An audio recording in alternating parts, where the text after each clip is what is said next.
അപ്പോൾ ഗ്രാമത്തിലേക്കുള്ള എൻട്രൻസ് ആണ് പ്രാങ്ക്ലിപുറാൻ. മുഴുവനായിട്ടുള്ള ആ വില്ലേജ് ഒരു സിംഗിൾ വ്യൂവിൽ കാണാൻ പറ്റുന്നതാണ്. കീടു വ്യൂ ആണ്, അടിപൊളി വ്യൂ ആണ്. ക്രിസ്റ്റൽ ബീച്ച്, സെലോ കൊച്ചി.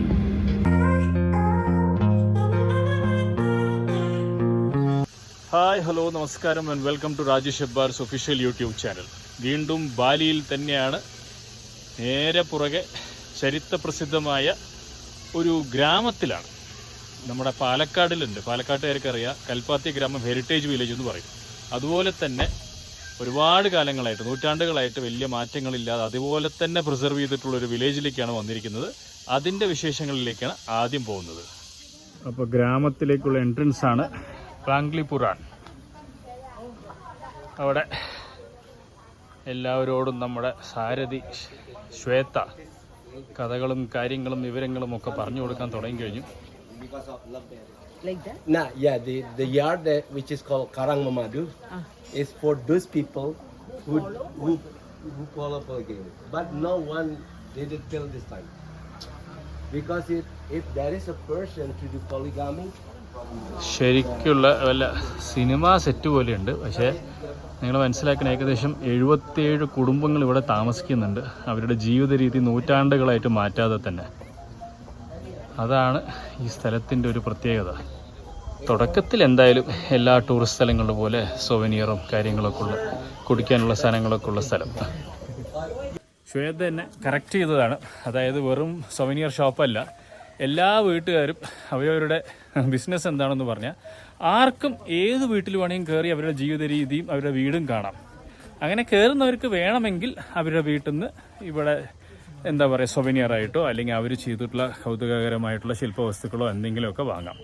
അപ്പോൾ ഞാൻ ആദ്യം മനസ്സിലാക്കിയത് തുടങ്ങിയ ഉടനെ കുറച്ച് ഷോപ്സും പിന്നീടുള്ളതൊക്കെ വീടുകളാണെന്ന്. അല്ല, എല്ലാ വീടുകളിലേക്കും ഏത് വീട്ടിലേക്കും ഇവിടെ വരുന്ന വിസിറ്റേഴ്സിന് കയറാം. അവിടുത്തെ രീതികൾ കാര്യങ്ങൾ ഒക്കെ അവർക്ക് നോക്കാം. എന്നിട്ട് അവിടെ എന്തെങ്കിലും നമുക്ക് കൗതുകം തോന്നുന്ന കാര്യങ്ങളുണ്ടെങ്കിൽ വാങ്ങാം. പിന്നെ ഈ വീടിനെ കുറിച്ച് ഏറ്റവും കൗതുകമായിട്ടുള്ളൊരു കാര്യം പറഞ്ഞത്, ചില വീടുകളിൽ താമസിക്കുന്നത് 2 ഭാര്യമാരുള്ളവർ. അതിപ്പോൾ ഇല്ലാത്ര ഇവിടെ, പണ്ടുണ്ടായിരുന്നു അങ്ങനെ. അപ്പോൾ ആ വീടുകൾക്ക് ചില പ്രത്യേക പേരും ചില പ്രത്യേക രീതികളുണ്ട്. അവിടെ അങ്ങനെയുള്ളവർ മാത്രമേ താമസിക്കുള്ളൂ. ഒറ്റ ഭാര്യയുള്ള ആൾ വേറെ രീതിയിലുള്ള വീടുകളുള്ളൂ. പക്ഷെ തൽക്കാലം എല്ലാവരും വളരെ നല്ല ആൾക്കാരായിട്ട് ഒരു ഭാര്യ മാത്രമായിട്ടാണ് ഇപ്പോൾ താമസിക്കുന്നതാണ് അദ്ദേഹം പറയുന്നത്. അതുകൊണ്ട് ചില പ്ലോട്ട് തുടക്കത്തിൽ തന്നെ അദ്ദേഹം കാലിയായിട്ട് കാണിച്ചു. പണ്ട് അവിടെ ഇങ്ങനെ പോളിഗാമി എന്ന് പറയുമ്പോൾ ഒന്നിലധികം ഭാര്യയുള്ള സ്ഥലത്ത് ഉള്ള ആൾക്കാർ താമസിച്ച സ്ഥലം. ഇനി ബാക്കി കാര്യങ്ങളിലേക്ക് നമുക്ക് നോക്കാം. പിന്നെ ബാലിയിൽ ഏകദേശം എല്ലാവിടെ ഉള്ള പോലെ തന്നെ എല്ലാ വീടുകളിലും അതാത് വീടുകളുടെ അമ്പലമുണ്ട്. ഇവർ വലിയ അമ്പലങ്ങളിൽ പോകുന്നത് വലിയ ഫെസ്റ്റിവലുകളോ എന്തെങ്കിലും ഉത്സവം ഉണ്ടാകുമ്പോൾ മാത്രമാണ്. ബാക്കി എല്ലാ സമയത്തും വീടുകളിലെ സ്വന്തം വീട്ടിലുള്ള അമ്പലത്തിലാണ് പ്രാർത്ഥന. അപ്പോൾ ഓരോ വീടിനും ഒരു അമ്പലം. അപ്പോൾ ശ്വേത പറയുന്നുണ്ടായിരുന്നത് സിറ്റിയിലൊക്കെ ഏറ്റവും അധികം എന്താ പറയുക സ്വത്തുള്ള ആളാണെന്ന് മനസ്സിലാക്കുന്നത് ഏറ്റവും വലിയ അമ്പലം വീട്ടിൻ്റെ ഉള്ളിലുള്ള ആൾക്കാർക്ക്. ഇവിടെ അതേപോലെ പല രീതിക്ക് കാണുന്നുണ്ട്. ഇവിടെ ഇത്തിരി കൂടുതൽ കാണുന്നുണ്ട്. ഇതാ ഈ ഒരു വീട് നോക്കുമ്പോൾ ധാരാളം കൊത്തുപണിയും വർക്കുമൊക്കെ ചെയ്തിട്ടുള്ള ഉള്ളിലേക്ക് മനോഹരമായിട്ടുള്ളൊരു കോട്ടയാടും ഒക്കെ അകത്ത് പോകുന്ന ഒരു വീട് കാണാം. members of family, male, female, and total. അത് ശരി. ആണുങ്ങൾ എത്ര, പെണ്ണുങ്ങൾ എത്ര, ഈ വീട്ടിൽ എത്ര ആൾക്കാർ താമസിക്കുന്നുണ്ട്? That's name of family, head of family, and 4 family live here, and it has 4 family. Four family live. 4 കുടുംബങ്ങൾ ഈ ഒരു ബിൽഡിങ്ങിൽ താമസിക്കുന്നുണ്ട്. എല്ലാം കൂടി 12 ആൾക്കാരുണ്ട് എന്നുള്ളത് ഇവിടെ എഴുതി കാണിച്ചിട്ടുള്ളതാണ്.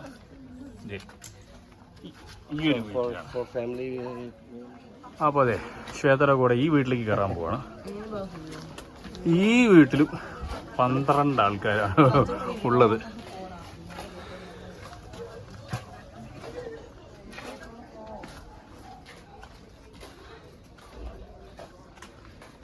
അതിമനോഹരമായിട്ടാണ് വെച്ചിരിക്കുന്നത്.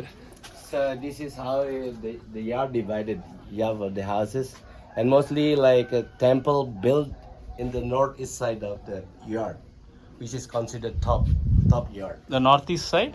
The northeast side, yeah, the northeast side. This is the temple. Yes. ഇതാണ് അമ്പലം. സ്ഥാനമൊക്കെ നോക്കിയിട്ടാണ്, നോർത്ത് ഈസ്റ്റ് സൈഡിലാണ് അമ്പലങ്ങൾ ഉണ്ടാവുന്നത് ഓരോ വീട്ടിലും. നേരത്തെ പറഞ്ഞതുപോലെ എല്ലാവരും അവരവരുടെ ബിസിനസ്സും കൂടി നടത്തുന്നു. ഈ വീട്ടിലേക്ക് ആർക്ക് വേണമെങ്കിൽ കയറി വരാം. ഈ വീടിൻ്റെ രീതികൾ കാണാം. പലപ്പോഴും കേരളത്തിനെ ഓർമ്മിപ്പിക്കുന്ന പല കാര്യങ്ങളുമുണ്ട്, പക്ഷേ വേറെ പലതും വളരെ വളരെ വളരെ വ്യത്യാസം. ഞാൻ പറയുന്നത് ആർക്കിടെക്ചറിനെ കുറിച്ചിട്ട്. And this building is a kitchenette. Kitchen. This is kitchen? Yeah, kitchen. ഇതാണ് അത്ര നമ്മുടെ പാചക സ്ഥലം. Niki timur bu. Nika timur, barat.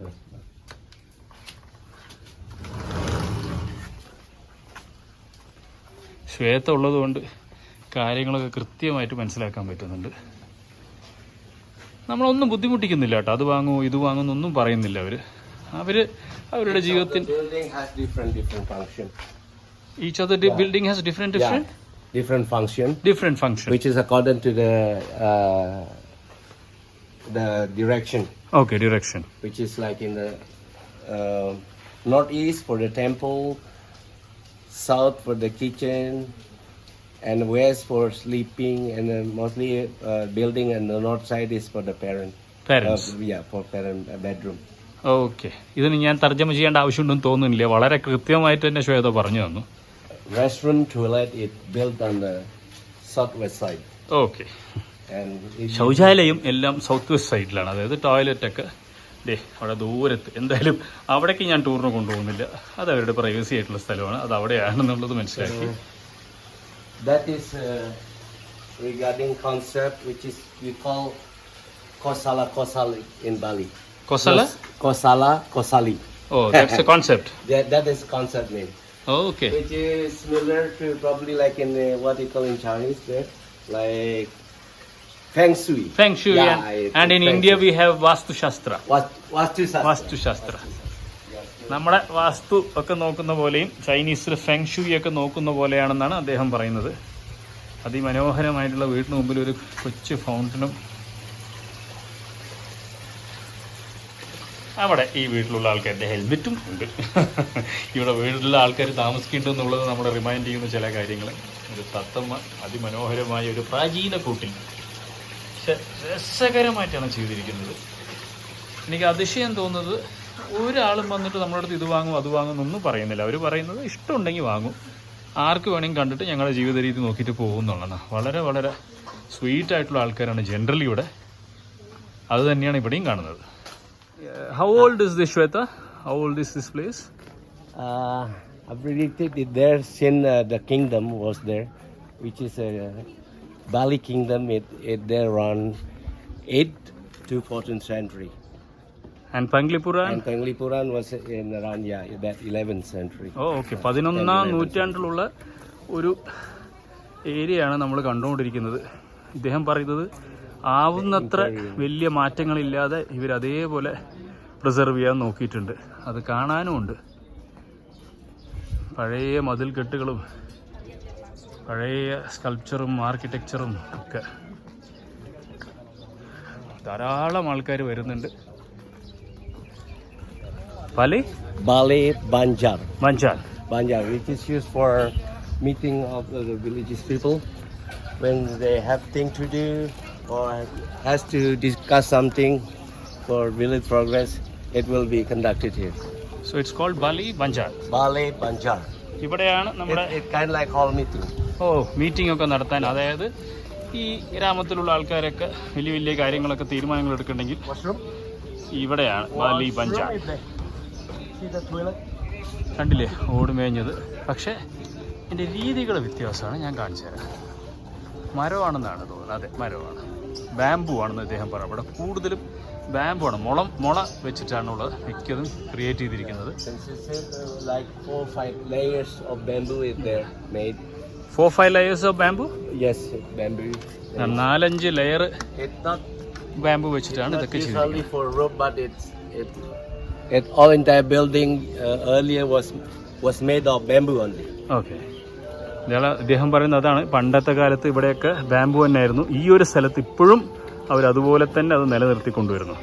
അങ്ങനെ ഫംഗ്ലിപുരാൻ എന്ന നൂറ്റാണ്ടുകൾ പഴക്കമുള്ള ഈ ഒരു ഗ്രാമത്തിലൂടെ നടന്നു നീങ്ങുകയാണ്. ബാലിയിൽ ഞാൻ എല്ലാവരുടെയും പറയാറുള്ളത് പോലെ ലോകമെമ്പാടും നിന്നുള്ള ഭാഷകളും രീതികളും വസ്ത്രധാരണങ്ങളും എല്ലാം ഇവിടെ കാണാം. കഴിഞ്ഞ എപ്പിസോഡിൽ നമ്മൾ ATV റൈഡിനും മറ്റേ റിവർ റാഫ്റ്റിങ്ങിനൊക്കെ പോയപ്പോൾ സിറിയ, ഓസ്ട്രേലിയ, പിന്നെ ഇവിടെ തന്നെ ലോക്കലായിട്ടുള്ള ഇന്തോനേഷ്യ, തായ്ലാൻഡ്, അങ്ങനെ ഒരുപാട് സ്ഥലങ്ങളിൽ നിന്നുള്ള ആൾക്കാർ റാഫ്റ്റിങ്ങിനും ATVക്കും ഉണ്ടായിരുന്നു. ഇവിടെ അതേപോലെ തന്നെ ധാരാളം മലേഷ്യയിൽ നിന്നുള്ള ആൾക്കാർ,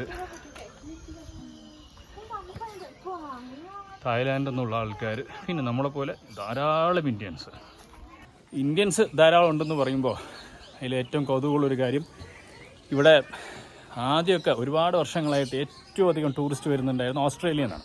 ഇവിടെ നിന്ന് വളരെ അടുത്താണ് ഓസ്ട്രേലിയ, വളരെ ചീപ്പുമാണ് അവർക്ക് എത്താൻ. അപ്പോൾ ഒരുപാട് ഓസ്ട്രേലിയൻസാണ് വരുന്നത്. പക്ഷേ ശ്വേത പറഞ്ഞതും ഇവിടെ നിന്നുള്ള ഇൻഫർമേഷനും കിട്ടിയത് ഇപ്പോൾ ഒന്നാം സ്ഥാനത്തിലേക്ക് നമ്മളാണ് എത്തിക്കൊണ്ടിരിക്കുന്നത്. ഒരുപാട് ആൾക്കാർ ഇന്ത്യയിൽ നിന്ന് ഇവിടെ വന്നുകൊണ്ടിരിക്കുകയാണ്. ഞാനിവിടെ വന്നപ്പോൾ തന്നെ തൃശ്ശൂരിൽ നിന്നുള്ള ആൾക്കാരെ കണ്ടു, പരവൂരിൽ നിന്നുള്ള ആൾക്കാരെ കണ്ടു, എറണാകുളത്തു നിന്നുള്ള ആൾക്കാരെ കണ്ടു, പിന്നെ കോട്ടയത്തു നിന്നുള്ള ആൾക്കാരെ കണ്ടു. അങ്ങനെ ഒരുപാട് മലയാളീസിനെ മീറ്റ് ചെയ്തു.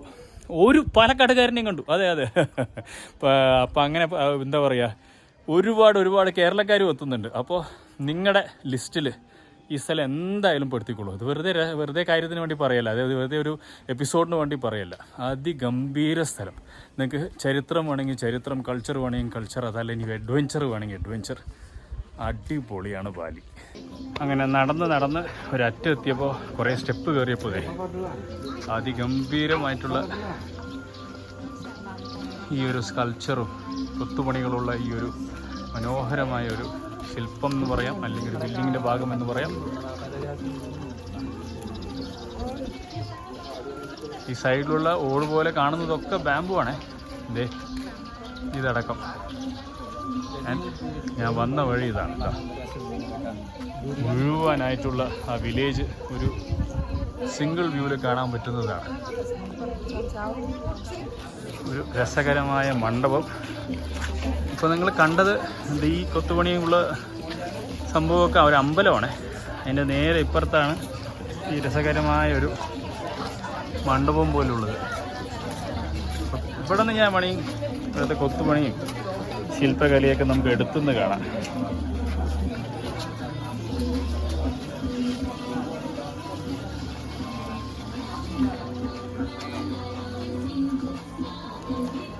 ഇത് ഈ ഗ്രാമത്തിലുള്ള ഏറ്റവും വലിയ അമ്പലത്തിൻ്റെ വേറൊരു സൈഡാണ്.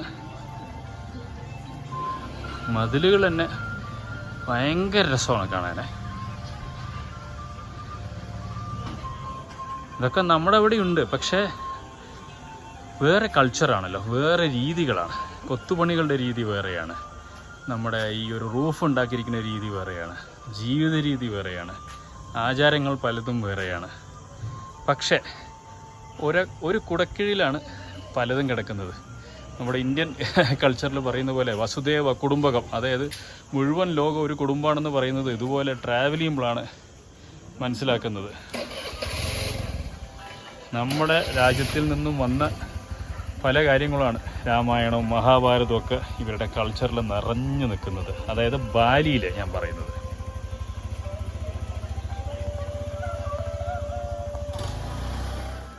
അമ്പലത്തിൻ്റെ അടുത്ത സൈഡിലേക്ക് എത്തി.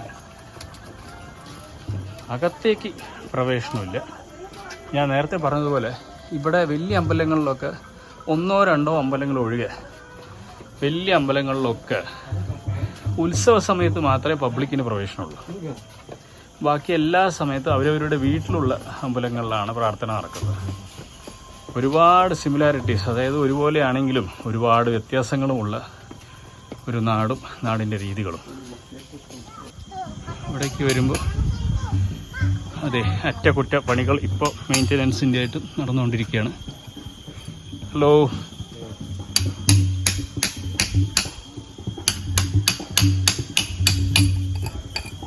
നൂറ്റാണ്ടുകൾക്ക് മുമ്പ് ഏതൊരു മനുഷ്യൻ ചെയ്തു വെച്ചതിനെ ഈ നൂറ്റാണ്ടിൽ ഈ മനുഷ്യൻ നിലനിർത്തിക്കൊണ്ടുവരികയാണ്. എന്തോ മ്യൂസിക്കൊക്കെ കേൾക്കുന്നുണ്ട്, എന്താണെന്നറിയില്ല. ഓ, ഇവിടെ പെർഫോമൻസിന് വേണ്ടി ഒരു വൈകുന്നേരത്തെ റെഡി ആവുകയാണോ അറിയില്ല. ഇരിക്കാനുള്ള സ്ഥലങ്ങളുണ്ട്. ഒന്ന് സൂം ചെയ്ത് കാണിച്ചു തരാം.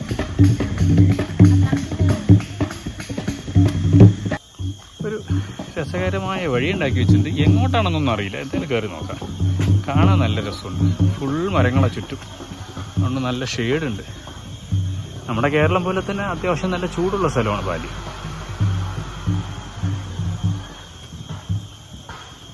ഓ, ഇത് പുറത്തേക്കുള്ള വഴി, അത്രയേ ഉള്ളൂ. നേരെ വിട്ടാൽ ഞാൻ വീണ്ടും ടിക്കറ്റ് എടുക്കേണ്ടി വരും. അപ്പോൾ ഞാൻ എബോട്ട് ടേൺ അടിച്ച് തിരിച്ച് ഉള്ളിലേക്ക് തന്നെ പോവാം. കുടുംബം മൊത്തം ഉള്ളിലാണ്. അങ്ങനെ ഇന്ന് രാവിലെ 2 മണിക്ക് ഇവിടുന്ന് പോയി 4 മണിക്ക് മലയുടെ മുകളിൽ കയറി സൂര്യോദയം കാണാൻ വന്നിട്ട് സൂര്യൻ നമ്മൾ ചതിച്ചു. പക്ഷേ മറ്റേ പ്രാചീനമായിട്ടുള്ള ആ ഗ്രാമവും കഴിഞ്ഞ് തിരിച്ച് റിസോർട്ടിലെത്തിയപ്പോൾ തീരുമാനിച്ചു എല്ലാവരും റെസ്റ്റ് എടുക്കാവുന്നതാ. ബാക്കിൽ അനിത റെസ്റ്റ് എടുത്തുകൊണ്ടിരിക്കുന്നുണ്ട്. ഇവിടെ ഞാൻ റെസ്റ്റ് ചെയ്യാണ്. അടിപൊളി പൂളാണ്. ബാക്കിലൊരു പൂളും തന്നെ നീന്തി പോയി കഴിക്കാൻ പറ്റിയൊരു ബാറുണ്ട്. ഇപ്പോൾ ഇതുവരെ അവിടെ പോയിട്ടില്ല കേട്ടോ, നീന്തിക്കൊണ്ടിരിക്കുകയാണ്. സോ ഏതായാലും ഇന്ന് ഉച്ച കഴിഞ്ഞിട്ട് ഒന്ന് റിലാക്സ്ഡ് ഡേ ആക്കാമെന്ന് വിചാരിച്ചു. എല്ലാ ദിവസവും വളരെ ഹെക്റ്റിക്കായിട്ട് ഓടിക്കൊണ്ടിരിക്കുകയാണ്. സോ അതുകൊണ്ട് ഇന്ന് ഈ വൈകുന്നേരം നേരം മൊത്തം പൂളിൽ അടിച്ചു പൊളിക്കാൻ പോവാണ്. ഈ പൂളിൻ്റെ ഒരു പ്രത്യേകതയുണ്ട്. ഫുൾ പൂള് 2.40 സെൻറ്റിമീറ്റർ കാണിച്ചു തരാം ഞാനത്. 2.40 സെൻറ്റിമീറ്റർ ഉണ്ട്. നമ്മുടെ നാട്ടിലുള്ള പൂളൊക്കെ ഒരു സ്ലോപ്പൊക്കെ ഉണ്ടാവും. പക്ഷേ ഇത് കണ്ടില്ലേ, മൊത്തം പൂൾ ഒന്നാണ്. ഞാനിപ്പോൾ നിൽക്കുന്നത് ഒരു തിട്ടിലാണ്. എന്താ, അത് സൈഡിൽ മാത്രം ഒരു റിങ് പോലെ പൂളിന് ചുറ്റുവിട്ടുണ്ട്. പക്ഷെ ആഴം ഒരേ ആഴം 2 മീറ്റർ 40 സെൻറ്റിമീറ്റർ. അതുകൊണ്ട് 8 അടിക്ക് മേലെയുണ്ട്. കാല് കുത്താൻ നോക്കാൻ പറ്റില്ല. മൊത്തം സുഖമായിട്ട് നീന്തിക്കൊണ്ട് പോകണം, അത്രയേ ഉള്ളൂ. പറയുമ്പോൾ ചിലരും വിചാരിച്ചിട്ടുണ്ടോ ഇയാൾ വെറുതെ തള്ളുകയാണെന്ന്. പക്ഷേ ഇത് കണ്ട 2.4 മീറ്റേഴ്സ്. ഒരു സാധാരണ മനുഷ്യൻ 1.7 ഉണ്ടാവുള്ളൂ, അല്ലെങ്കിൽ 1.75. നമ്മൾ ഇന്ത്യക്കാരതൊക്കെ പറയുമ്പോൾ 5 അടി 8, 5 അടി 9, മാക്സിമം 6 അടി. പക്ഷേ ഇവിടെ നടുവിൽ നീന്തുകയാണെങ്കിൽ, ഈ ഏരിയയിലൊക്കെ നീന്തുകയാണെങ്കിൽ 2.4 മീറ്ററാണ്. സോ രാമാബാലി റിസോർട്ടിൽ വന്ന് നന്നായിട്ട് നീന്തണവർക്ക് മാത്രമേ ഈ പൂളിൽ ചാടാൻ പറ്റുള്ളൂ. പക്ഷേ 1.5 പൂളാട്ടോ, ഗംഭീര ആംബിയൻസുമാണ്.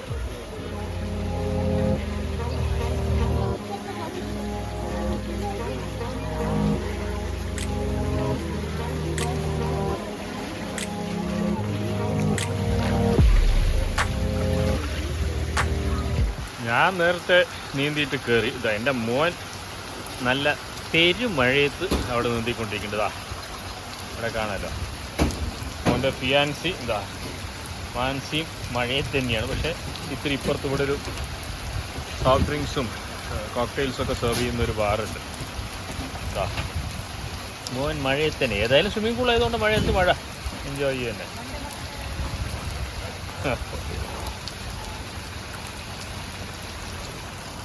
ഇവിടെ 2 ആൾക്കാർ ബീച്ചൊക്കെ കണ്ട് തിരിച്ചു വന്നിരിക്കുകയാണ്. നീന്താൻ ഇറങ്ങിയില്ല. എൻ്റെ ഭാര്യ നേരെ ഇവിടെയുണ്ട്. നീന്തുന്ന പ്രശ്നമേ ഇല്ല. എനിവേ ഇവർ എൻജോയ് ചെയ്തിട്ട് പിന്നെ അവർ ഫുഡിന് വരട്ടെ. ഇന്നത്തെ ഫുഡ് ഓർഡർ ചെയ്തിട്ടുണ്ട്. പക്ഷേ ഇവിടുത്തെ ബിയറിൻ്റെ പേര് ഭയങ്കര കൗതുകം തോന്നി. സിംഗരാജ. നമ്മുടെ അവിടെ പോലും ഇങ്ങനത്തെ പേരൊന്നും ഇല്ല തോന്നുന്നു. ബാലിയിൽ സിംഗരാജ. അതാണ് സിംഹത്തിൻ്റെ ഗർജിക്കുന്ന മുഖം വെച്ചിട്ടുള്ള ബിയർ. എനിക്ക് ഫുഡ് വരാൻ പോകുന്നു. എൻ്റെ മോനിൽ നിന്ന് BLT സാൻഡ്വിച്ച്. വിധത്തിലും തരത്തിലുള്ള മീറ്റും വെജിറ്റബിൾസും ഉള്ള സാൻഡ്വിച്ചാണ്. എനിക്ക് ഇവിടുത്തെ സ്റ്റൈലിലുള്ള ഒരു ചിക്കൻ കറിയും സ്റ്റിക്കി റൈസും. Anyway enjoy. മാൻസി ഓർഡർ ചെയ്തത് steak with mushroom sauce and potatoes, mashed potatoes. അതിനെ അറ്റാക്ക് ചെയ്യുന്നതിന് മുമ്പ് തന്നെ വീഡിയോ എടുക്കാൻ പറ്റി. അപ്പോൾ മാൻസി എൻജോയ്. എൻ്റെ ഫുഡ് എത്തി. ബർഗറാണെന്ന്. വലിയ ഫ്രൈസും വെജിറ്റബിൾസും സോസും ഒക്കെ ആയിട്ടുള്ള ബർഗർ. അപ്പോൾ ഇനി നമ്മളെല്ലാവരും ഒന്ന് കഴിച്ചോട്ടെ, എല്ലാവരും.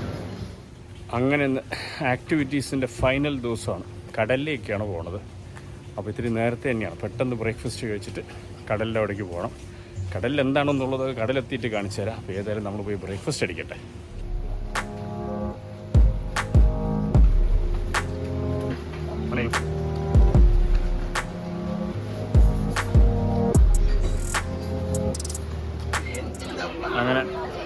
ബോട്ടിന് വേണ്ടി നിൽക്കുന്ന തിരക്കാണിത് കാണുന്നത്.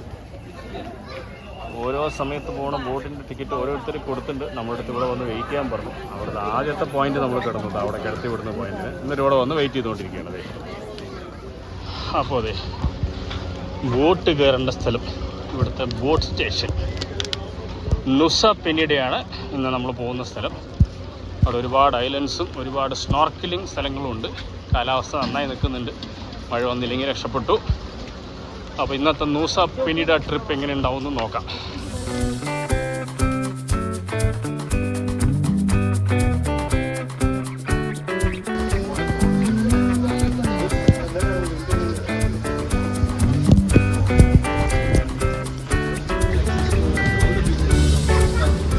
അങ്ങനെ യാത്ര തുടങ്ങി. ഒരു വെള്ളക്കാരൻ വഴിയിൽ നിൽക്കുന്നതുകൊണ്ട് ആ തുലയിൽ കൂടി നോക്കാൻ പറ്റിയില്ല. ഇത് മൊത്തം ലോഡ്, വണ്ടി ഫുൾ. ഇവിടെ നിന്ന് വേറൊരു സ്ഥലത്തേക്ക് പോയിട്ട് അവിടെ നിന്ന് വേറൊരു ബോട്ടിലേക്കാണ് നമ്മൾ ട്രാൻസ്ഫർ ചെയ്യുന്നത്. ഓരോ ടീമും.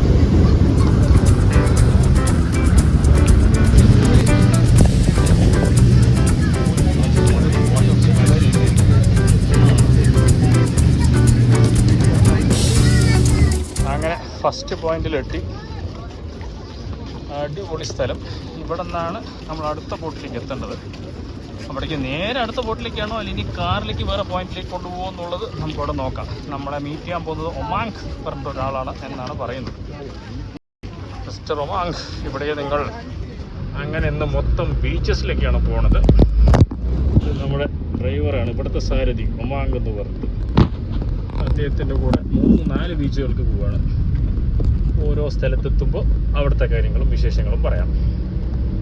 ഇപ്പോൾ തൽക്കാലം നമ്മുടെ നാട് പോലെ തന്നെ ഉള്ള സ്ഥലം. ബാലി മുഴുവൻ അങ്ങനെയാണല്ലോ. ബാലി ഒരു കൊച്ചു കേരളം തന്നെയാണ്. പക്ഷേ ഇവിടുത്തെ ബിൽഡിങ്സും ആൾക്കാരും വരുമ്പോഴാണ് നമ്മളൊരു വേറെ വിദേശ രാജ്യത്താണെന്നുള്ളത് പ്രത്യേകിച്ച് നമ്മൾ അറിയുന്നത്. ഇവിടുത്തെ ആർക്കിടെക്ചറും ഇവിടുത്തെ ഭാഷയും ഇവിടുത്തെ ആൾക്കാരും പിന്നെ ഇവിടുത്തെ ഭക്ഷണവും. Watts the name of this island? Penida. Nusa Penida. Okay, Nusa. Oh, the whole place is Nusa Penida. Like same name, same. Okay. മൊത്തം ഐലൻഡിൻ്റെ തന്നെ പേര് നുസ പെനിഡ തന്നെയാണെന്ന് ഞാൻ ചോദിച്ചതാണ്. അപ്പോൾ അതേന്നാണ് അദ്ദേഹം പറയുന്നത്. ഇതൊരു വ്യൂ പോയിന്റ് ആണ്. What's the name of the beach? Kelingking. എൻ്റെ മോള് പറഞ്ഞാലാണ് കറക്റ്റ്. ഞാൻ പറഞ്ഞ വല്ല ക്ലിങ് ക്ലിങ് എന്നൊക്കെ കൊണ്ട് വല്ലതൊക്കെ പറയും ഞാൻ. അങ്ങനെ ചെറിയ ഇറക്കമൊക്കെ കഴിച്ച് ഇപ്പോൾ കുടുംബസമേതം നമ്മൾ എത്തിയിരിക്കുകയാണ് കെലിങ്കിങ് ബീച്ചിലേക്ക്. ഇനി ഞാൻ വ്യൂ കാണിച്ചു തരാം. അവിടെ വ്യൂ 1.5 വ്യൂ ആണ് കേട്ടോ. കീടു വ്യൂ ആണ്, അടിപൊളി വ്യൂ ആണ്. ഇത് 1.5 ബീച്ചാണ്. ഇവിടെ മിസ്റ്റർ സ്വർഗന്മാരും ഉണ്ട്. എൻ്റെ കയ്യിൽ നിന്ന് എപ്പോൾ എടുക്കും ചോദിച്ചാൽ മതി. അതുകൊണ്ട് അത് സൂക്ഷിക്കണം.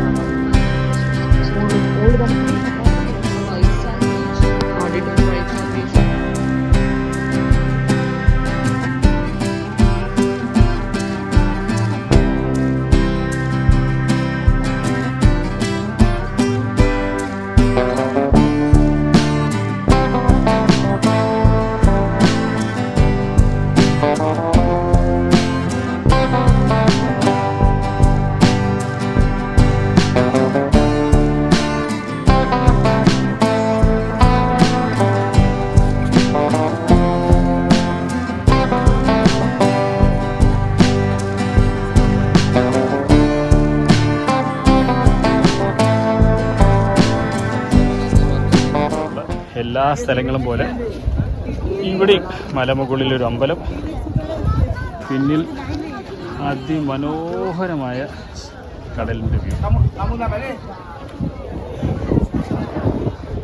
താഴത്തേക്ക് കാണുന്ന ബീച്ചിലേക്ക് എത്താൻ പറ്റും. പക്ഷെ വളരെ ഡേഞ്ചറസ് ആയിട്ടുള്ള ഒരു ഇറക്കമാണെന്നാണ് പറഞ്ഞത്. മിനിമം ഒരു 30 മുതൽ 45 മിനിറ്റ് വരെ ഈ മലയുടെ സൈഡിൽ കൂടി ഇറങ്ങേണ്ടി വരുമെന്നാണ് പറഞ്ഞത്. താഴത്തേക്ക് ആൾക്കാരിങ്ങനെ ഇറങ്ങിപ്പോകുന്നത് കാണാം. നമ്മൾ ആദ്യം വിചാരിച്ച് ഇറങ്ങി പോകാമെന്നാണ്. പക്ഷേ ബാക്കിയുള്ള സ്ഥലങ്ങളിലേക്ക് എത്തിപ്പെടാൻ പറ്റില്ല എന്ന് നമ്മുടെ ഗൈഡ് പറഞ്ഞു. ഇവിടെ കൂടുതൽ സമയം ചിലവാക്കേണ്ടി വരും പറഞ്ഞു. പക്ഷെ ഇത്രയും ദൂരം വന്നിട്ട് ഈ ബീച്ച് മാത്രം കണ്ടിട്ട് പോയാൽ ശരിയാവില്ലല്ലോ. ബാക്കി സ്ഥലങ്ങളും കൂടി കാണണമല്ലോ. അപ്പോൾ ഈ ബീച്ച് അടുത്ത യാത്രയ്ക്ക് വേണ്ടി മാറ്റി വെച്ചിട്ടുണ്ട്. അങ്ങനെ ഹോട്ടലിലെത്തി. ഹോട്ടലിൽ നമ്മൾ റിസീവ് ചെയ്യാൻ തന്നെ ഗണപതി ഭഗവാനാണ്. അവിടെ നിന്ന് വന്ന് നല്ല പൊള്ളുന്ന ചൂടാണ്, പക്ഷെ ഷെയ്ഡുള്ളതുകൊണ്ട് കുഴപ്പമില്ല. അങ്ങനെ ക്രിസ്റ്റൽ ബീച്ചിലെത്തി. നല്ല ക്രിസ്റ്റൽ ക്ലിയർ വാട്ടർ, അതിമനോഹരമായ സ്ഥലം. ധാരാളം ആൾക്കാർ നീന്തുന്നുണ്ട്, സ്നോർക്കലിംഗ് ചെയ്യുന്നുണ്ട്. എന്തായാലും ഒന്ന് നീന്തിക്കളയാമെന്ന് തോന്നി ഇവിടെ വന്നു. ഇതാണ് നുസാ പെനിൻസുലയിൽ ക്രിസ്റ്റൽ ബീച്ച്. വെള്ളത്തിൽ ഇറങ്ങണോ വേണ്ടേ എന്നുള്ള തീരുമാനം എടുത്തുകൊണ്ട് ഇവരൊക്കെ നിൽക്കുകയാണ് ചൂട് കാരണം. ഞാൻ എന്തായാലും ഒന്ന് കയറി നോക്കാം.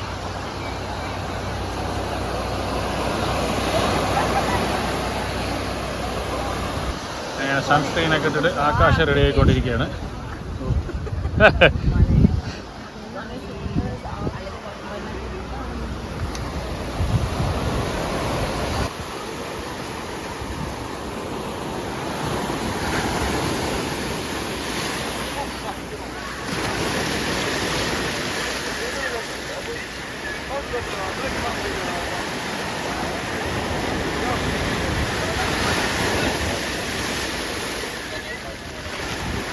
പുറത്ത് ചൂടാണെങ്കിലും നല്ല ഐസ് പോലുള്ള വെള്ളം. സത്യം പറഞ്ഞാൽ ഇപ്പോഴാണ് ബോഡി ഒന്ന് രസകരമായിട്ട് നല്ല കൂളായി. അങ്ങനെ നുസാ പെനിൻസുലയോട് വിട പറയാനുള്ള സമയമായി. ക്രിസ്റ്റൽ ബീച്ചായിരുന്നു ഹൈലൈറ്റ്. ആ വ്യൂ ഒക്കെ രസമാണെങ്കിലും നമ്മൾ എൻജോയ് ചെയ്തത് ക്രിസ്റ്റൽ ബീച്ചിലാണ്. ഫാമിലി ക്വാളിറ്റി ടൈം സ്പെൻഡ് ചെയ്തു നമ്മൾ പറയാം. ഏതായാലും വേഗം പോട്ടെ, എന്നാലും വല്ല നല്ല സീറ്റ് കിട്ടുന്നുണ്ടോ. അങ്ങനെയാണെങ്കിൽ അവിടെ നിന്ന് വല്ല വിഷുവിന് കിട്ടുമെന്നുള്ളത് ട്രൈ ചെയ്ത് നോക്കാം. അങ്ങനെ നുസാ പെനിൻസുല കഴിഞ്ഞ് സെമാബു ഹിൽസ് എന്ന വണ്ടിയിൽ നമ്മളെല്ലാവരും കയറി. നമ്മൾ 4 പേരും ഇവിടെ. ഫ്രണ്ടിൽ ആകാശം മനസ്സിലുണ്ട്. ബോട്ട് നിറഞ്ഞുകൊണ്ടിരിക്കണം, ആൾക്കാർ വന്നിരുന്നുകൊണ്ടിരിക്കുന്നു. അത്യാവശ്യം വലിയ ബോട്ടാണ്. ബാക്കിയുള്ള ആൾക്കാരും കൂടി കയറി അകത്ത് വരുന്ന കാഴ്ചയാണ് കാണുന്നത്. ഒരു കുട്ടി ലോകം. വെള്ളക്കാരും ഏഷ്യൻസും കറുത്ത വർഗ്ഗക്കാരും എല്ലാവരും ഉണ്ട്. എല്ലാവരും ബാലിയുടെ മാജിക് കാണാൻ വേണ്ടി വന്നിരിക്കുന്നു. ഇന്ന് എല്ലാവരും കടലിൻ്റെ മാജിക് കാണാനാണ്.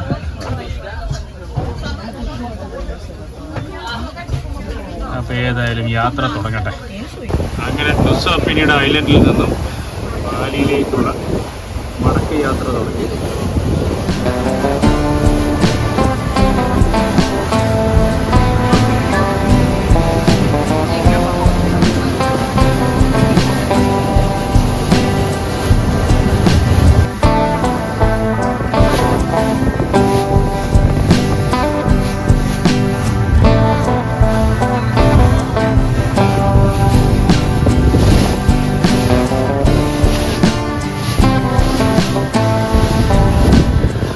അപ്പോൾ ഏകദേശം ഒരാഴ്ചത്തെ ഇവിടുത്തെ വാസം കഴിഞ്ഞ് തിരിച്ച് നമ്മുടെ നാട്ടിലേക്ക്, ഇന്ത്യയിലേക്ക് വിടുകയാണ്.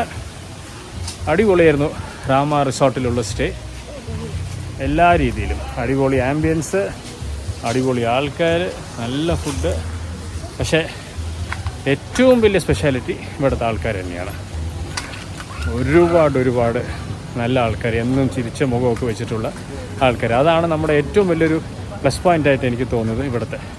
അങ്ങനെ മടക്ക യാത്രയ്ക്ക് വേണ്ടി ബാലിയിലെ വിമാനത്താവളത്തിൽ വന്നിരിക്കുകയാണ്. ബാഗുകളായിട്ട് നമ്മൾ നീങ്ങുന്നു. പിന്നെ അകത്തേക്ക് പോവാം.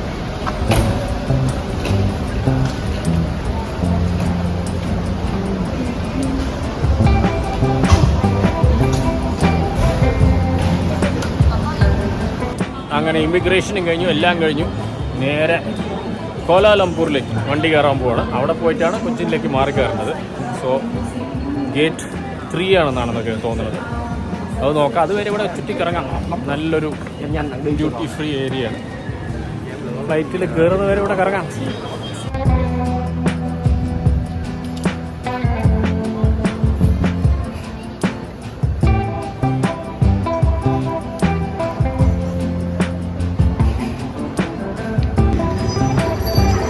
എയർപോർട്ടിലടക്കം ഡാൻസും ബോളൊക്കെയാണ്. കൂടെ നിന്ന് ഫോട്ടോ എടുത്താൽ പൈസ കൊടുക്കണം തോന്നുന്നു.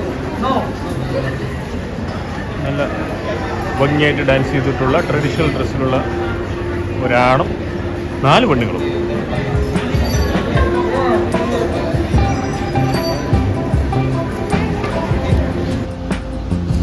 അങ്ങനെ ഡിപ്പാർച്ചർ ഗേറ്റിലെത്തി.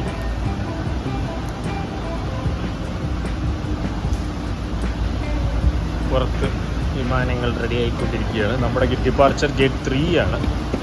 മലേഷ്യൻ എയർലൈൻസ് ആണ് ഇത്. തായ് ആൾക്കാർ എത്തിച്ചേരുന്നേ ഉള്ളൂ. നമ്മൾ പെട്ടെന്ന് തന്നെ നേരത്തെ എത്തിയതുകൊണ്ട് നമ്മുടെ ചെക്കിനൊക്കെ വേഗം കഴിഞ്ഞു. അപ്പോൾ കുറച്ച് സമയമുണ്ട് നമുക്ക് റിലാക്സ് ചെയ്യാൻ. ഇപ്പോൾ തൽക്കാലം ഒരുവിധം വിജനമായിട്ട് തന്നെയാണ് കിടക്കുന്നത്. വളരെ കുറച്ച് ആൾക്കാർ. അങ്ങനെ മഴ പെയ്തുകൊണ്ടിരിക്കുകയാണ്. ഈ മഴയുള്ള രാത്രിയിൽ കോലാലംപൂരിന് കൊച്ചിയിലേക്കുള്ള യാത്രക്കാർ കയറിക്കൊണ്ടിരിക്കുകയാണ്. നമ്മൾ ഓൾറെഡി ഉള്ളിൽ എത്തിക്കഴിഞ്ഞു. നിത്യയും ആകാശം മനസ്സിലേക്ക് മാക്സിമം. ചലോ കൊച്ചി.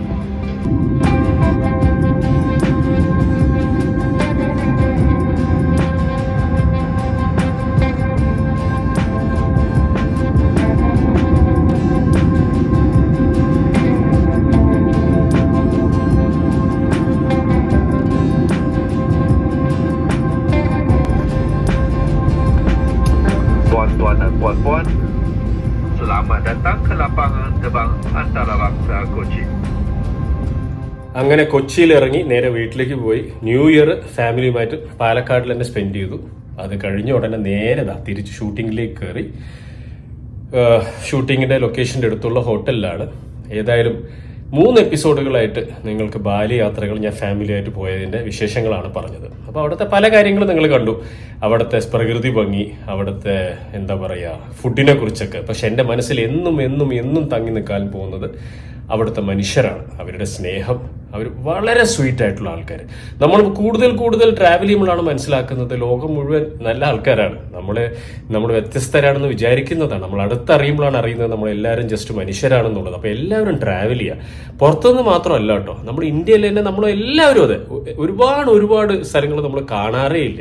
പ്രത്യേകിച്ച് ഫാമിലിയുടെ കൂടെ പോവുക എന്ന് പറയുമ്പോൾ ആ എക്സ്പീരിയൻസ് ഒരു വളരെ സ്പെഷ്യൽ എക്സ്പീരിയൻസ് ആണ്. സോ എല്ലാവരും ഫാമിലി ട്രിപ്സിന് പോവുക. അതിൻ്റെ വിശേഷങ്ങൾ എൻ്റെ അടുത്ത് ഷെയർ ചെയ്യുക. ഞാനും ഓരോ ട്രിപ്പ് പോകുമ്പോൾ ഇതുപോലെ നിങ്ങളുമായിട്ട് ഷെയർ ചെയ്യാൻ മാക്സിമം ശ്രമിക്കും.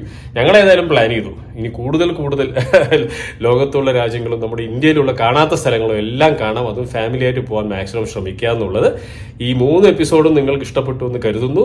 Like I always say, like, share, subscribe to Rajesh Hebbar's official YouTube channel and press the bell icon. Love you all. See you in the next episode.